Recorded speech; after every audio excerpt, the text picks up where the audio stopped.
Hi, good afternoon, everyone, or good evening, wherever you are around the country, in Australia or around the world. Thank you for tuning in.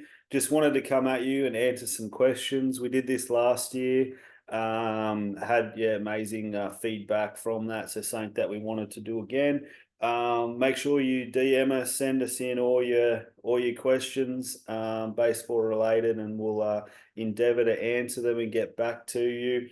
Got some amazing topics coming up and some amazing guests to share their insights and their perspective as well. So just wanted to kick off tonight just with a real quick session, and we can keep expanding on it over the next few weeks if the need arises as well. But just had some questions around professional baseball and college baseball, what that landscape looks like. There's obviously been a few changes over the last couple of years.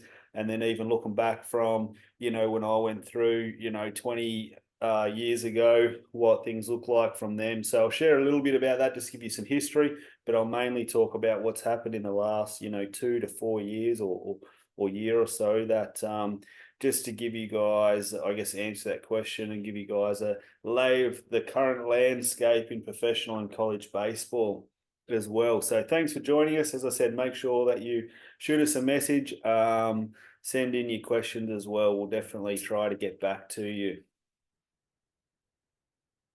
So we'll start off with talking about professional baseball or Major League Baseball, or even you'll see MILB, which is the minor league baseball as well. So any contracted professional athletes contracted to 30 Major League Baseball teams that there are. So what's happened in the last couple of years, I guess historically, going back,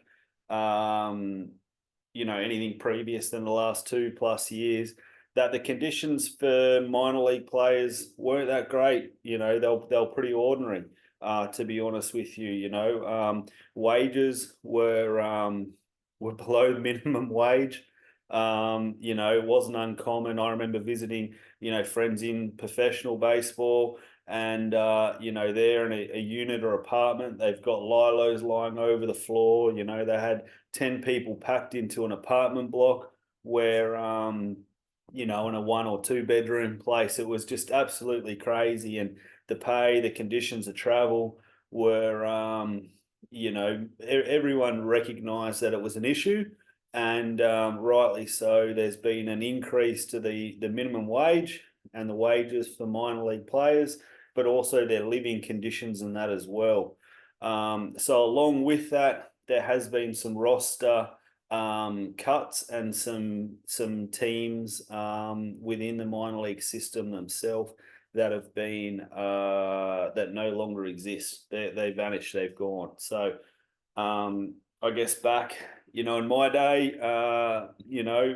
20 years ago, coming through playing college baseball, teams, would have their major league team, where they would have 28, athletes in the regular season. Obviously, there's, more parameters around that, around the postseason. But if they have a doubleheader, they can extend that roster for the days they have doubleheaders as well. And not getting into that, but the AAA rosters, AA rosters, back, historically, there would be, 3 single A teams. There'd be a short season, a long season, a regular season, A-ball team. And then in the rookie ranks as well, there was really the same amount. So there was, in the complex leagues, there was all, short season rookie and long season rookie and extended and all these different names that came about as well. So what has happened now, they've continued to cut back the number of players that each organisation can have within the minor league ranks, which is currently at 175 players. So now, these days, since those cutbacks, over the last 2 years, they've cut them back, and it's at that number now. There's really a complex league or a rookie ball league. There's now just 2 A teams, so low A, high A, and then straight to AA, AAA. They haven't been affected either. But beforehand, as I said, in the low A's and in the rookie balls, there's 2 or 3 teams that no longer exist, and then organizations have their Dominican leagues as well. And some teams in the Dominican leagues would have 2 or 3 rosters worth of of players as well. So I guess the point that I'm trying to make is there was a truckload more players in professional baseball historically than what there is today. I guess to put it in numbers for you, from last year to this year, there was 450 more players in professional baseball than that were contracted than last year. So, and then the year before, they lost, the same amount or more again. So they've really cut back. It's been a massive change within professional baseball, just the amount of minor league players that are within those systems and how many players in each of the teams that teams are able to have. That's also been reflected in the Rule 4 draft, or what's commonly referred to as the amateur draft, which happens at the moment in the All-Star week in July, which is players that are American born players, and Puerto Rico, Canada are part of that too, or players internationally that have played collegiate baseball. So the likes of, Travis Bazzana and Brent Iredale, and I wish there was a whole bunch more, in that mix too, coming through as well and have a chance to be drafted as well. So in that system, so I guess back in the 90s, there was a crazy draft where there was 100 rounds. Not that all teams used every pick within the 100 rounds, but one team did. I think the next team then had 75 picks. But, in the early 2000s, when I was in college baseball, there was 50 rounds in a draft. And there was a player who some of the parents might remember, Mike Piazza, went late, in the 50th round, and he's an all-star, MLB all-star. Just got his opportunity to get into professional baseball, got picked up in the last round of the draft or thereabouts, and had an absolutely amazing major league career, and is named an all-star as well. So the draft, cut back to 40 rounds a few years ago. And then, since COVID or 2022, it's halved that. So it's down to 20 rounds.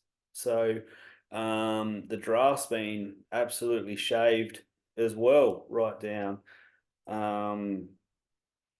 So I guess what that means on the ground is that there's a lot more players that historically would have been in professional baseball that aren't. You've got these, just this year alone, 450 players who turned up to spring training, or at least, over the off season, who are now wanting a job somewhere else. They're still wanting to play, the majority of them. You've got more players in college baseball that historically would have been drafted or picked up out of high school or out of a junior college, that are playing in the college ranks because there's just no room, or they haven't been able to get drafted with the restriction of the drafts too. So everything from the top has really shaved its way down. It's a lot harder to get a job. I've always said and been realistic to people that you got to remember that the back door is just as big as the front door, which is true. Whenever a player pretty much signs, not they go one in, one out, but as players, they might lose, 4 or 5, or there might be a couple of retirements, and then, they'll come out and look at, what needs do we have, or who do we want to sign, or, within our international pool of money or from the draft, who are we wanting to bring into this organization to help us win, in the future. It's really changed, the whole landscape, as well. So there's a lot more players that are playing independent baseball, or, going to places like Mexico or Japan, Korea, that historically would be, playing in professional, baseball in America. So there's been a massive change there. Then if we move on from the professional ranks and we start looking at the college, as I said, there's a lot more players that are in college and still playing there today because there's just no room to get into professional baseball. So they're still in college baseball. But then probably the biggest change that's happened in the last few years is what's called the transfer portal. So the transfer portal, came about just before COVID in 2018. And it was pretty much a database for players to be able to get picked up, to be able to transfer. It come about because players, I guess, historically were, committing to these schools, and they were kind of locked in there. Once they gave their commitment, it was hard to then get out of that commitment. So you're kind of locked into that program or that school for better or for worse, for good or for bad. Why coaches can obviously come and go as they want, whether they're fired, they retire, they get headhunted to another program, they could leave and go. So it was kind of a fairness that came about within the NCAA ranks, that wanted to make it fairer for players to be able to move and transfer. And they let go of some restrictions around that. Beforehand, if you transferred to another Division One program, you'd lose years of eligibility. Now there's still some red tape around it, but you can get one transfer without losing any eligibility, and the regulations around that. So it's really changed the whole landscape of college baseball. Beforehand, a player moving into a 4-year program, it was an investment really from that school that player would be there for 4 years. So they'll get 4 years of development, they'll have 4 years of commitment. That the first year or two, those players may not play a whole lot, but they're developing them, getting them ready, and they're going to get that investment back, in the third or fourth years, talking generically, across the board. So these days, it's very different. Obviously, with the transfer portal, that players, electing to go in there and they're leaving, they're moving. That's just the way that it's become. And I guess the roll-on effect from that is that, coaches in these programs these days, they're not spending time coaching and developing players like they were. They're really scouts or evaluators these days. They're spending more time or all the time out on the road looking for new talent, knowing there's this constant churning. It's just been this byproduct of this transfer portal that they potentially never thought about, that it's become.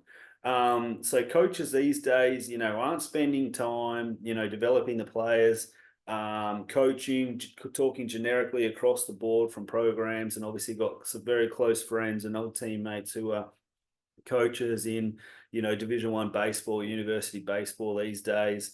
They're out on the road more than they ever have been. They're recruiters, they're scouts. They're not developing. They're not,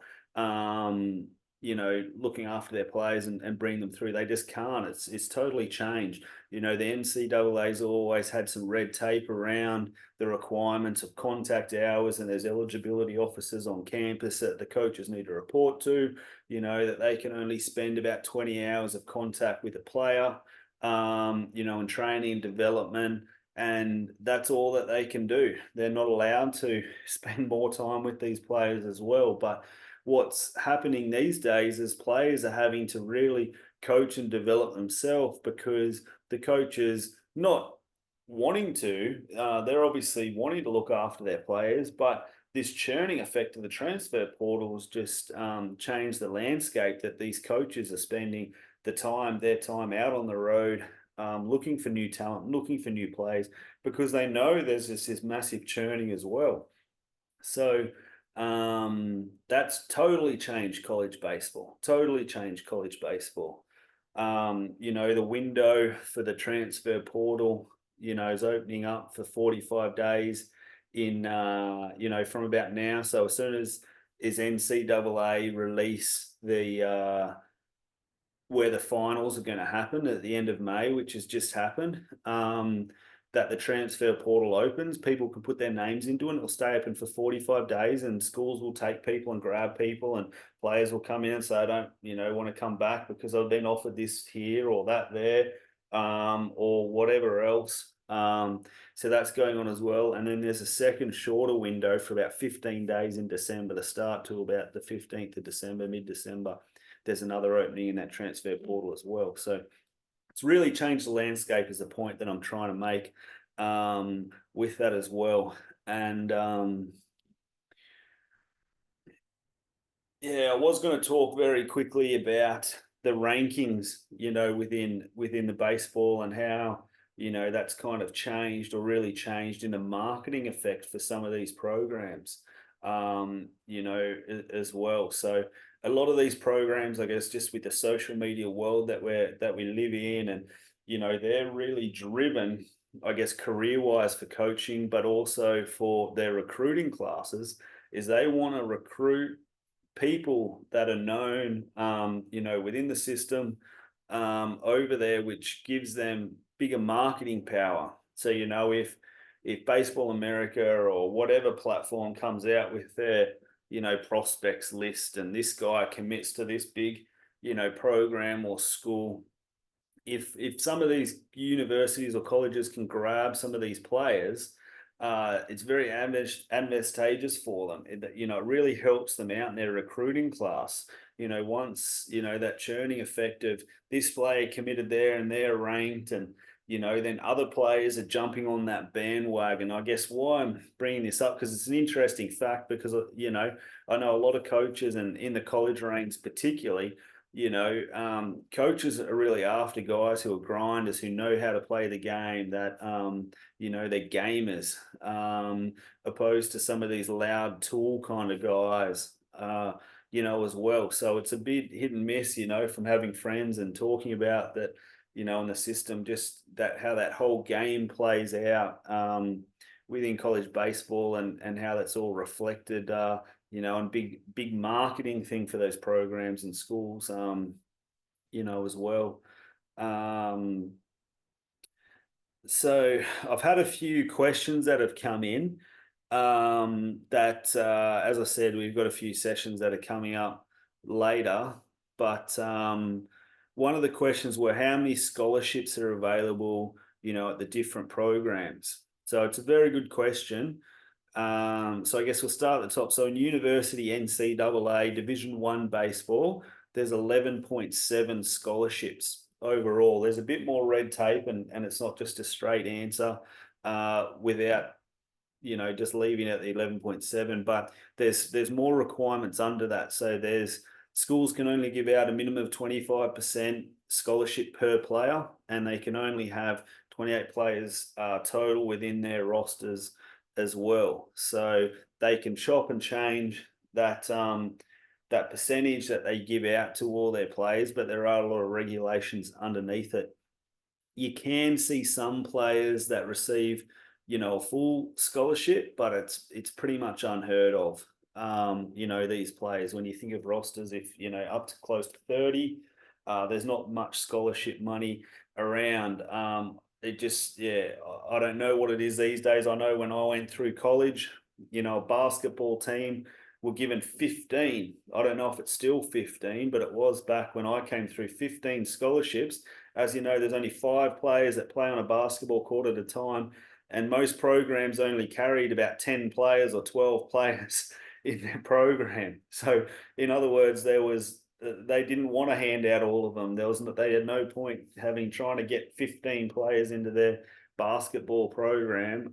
They just wouldn't use them. So it's just crazy to see the baseball, 11.7, pitching and depth, and playing the amount of games they play in a season, 60 game season, and starters, relievers, then starting rosters and utility guys and matchup guys or whatever else that you have to fit your rosters for, and only to have 11.7, which isn't much. And then Division 2 baseball, there's even less. There's less requirements and red tape about how you cut those scholarships up, but there's 9 within it. And then if you go into the NAIA ranks, which is kind of like Ford versus Holden with the NCAA, a lot less regulated in their organisation too. But they get 12. So 12 scholarships overall. Why a junior college? And one of the reasons why I like a junior college, there's a number of reasons, but they get 24 scholarships. So 24. So you can look at the universities. Some universities are charging 40, 50 grand a year tuition. Some of that in US dollars. It's absolutely crazy. And then a lot of cases, 25% scholarship of that. Parents are forking out a lot of money a lot of money. And then potentially if you go there in your first year as a freshman, you're competing against guys that have had 3 or 4 years experience. So as we know, we have a lack of quality baseball over here in Australia compared to, Asia and America, where they're playing, for a longer period of the year, a lot more frequently and at a lot higher level. Kids are already going into, an American kid versus an Australian kid's already going into college or junior college, whatever, with thousands at bats more than we can get, and at a higher level, seeing they're facing higher pitching velocities as well. So another question that we had to come in was, how long do baseball scholarships last? So most agreements are for just the 1 year. So even if you see some of these players committing to these 4-year universities, and it's happened, and I've seen it a lot, that they're committing there for a 1-year agreement. They'll go there and their scholarship money can get cut, it can get taken away. There's a whole range of things that have come. It's not guaranteed over those 4 years either. That's if they go in on any scholarship money. A lot of people from this part of the world don't go in on any scholarship money to those bigger programs or universities and that as well. So I've always said, make sure that baseball's a game of failure, and that's one of the subjects that we're going to talk about for dealing with failure as well. Baseball's a hard game. You're hitting a round ball with a round bat to start at. There's a number of different things we could talk about in that, but going over to America, as I said, and playing, competing against guys that have been in the system for years in advance, or got thousands at bats more than us, and then trying to get a kid into one of these programs, or parents pushing their kids into these programs that are beyond their limits, or not a good fit for them. Not only is that kid going to have to deal with failure and not playing a great amount of baseball and not developing, and then getting homesick, and then also dealing with failure and the mental side of it that comes from that. I've seen it. I've players that have come to me over the last number of years and said, I wish I never went to a university. I remember one player in tears calling me saying, this is the worst thing that's ever happened to me. Turned down hundreds of thousands of dollars to sign professionally, was kind of recommended or pushed, if you like to use that word, into a Division 1 4-year university. The first year hardly pitched at all, and when they did pitch, they were squeezing the ball that hard, and they were that nervous by trying to perform from playing hardly any innings. I'd have to go back and have a look, but I think they pitched in about 11 innings in that whole season, the whole year. Something you could get done here, even in Australia in 2 weekends or something. It was really tough, but just dealing with the homesickness and the mental side of the game, that they been totally set up for failure, as using their words. It is tough. You need to be really realistic, which I guess comes into our next question that we've had as well, which I like the way this is worded actually. But is the average parent a poor evaluator of their own child? I wouldn't say all. I wouldn't say all, but I definitely have seen it happen, and I've definitely come across it myself.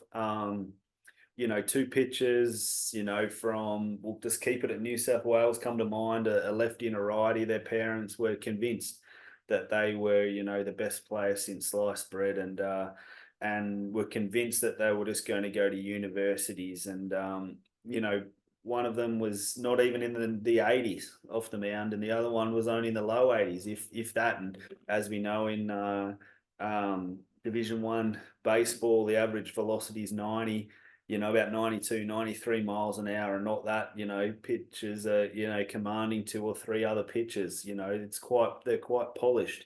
They're quite developed. They play so much baseball and been on this development game for a long period of time. And these parents, looking at their kid, little Johnny, or whatever you want to call him, and just thinking that their kid's going to slide, straight into that, and get game time and perform, and have a great time. It wasn't, to be. And I remember just having those honest conversations with them about, hey, I believe in your kid, and I think, if your kid goes to the right program, they will get better, they will develop, and they will get to that Division 1 school. But to be honest with you, and if I can be frank, they're not at that level, that ability right now.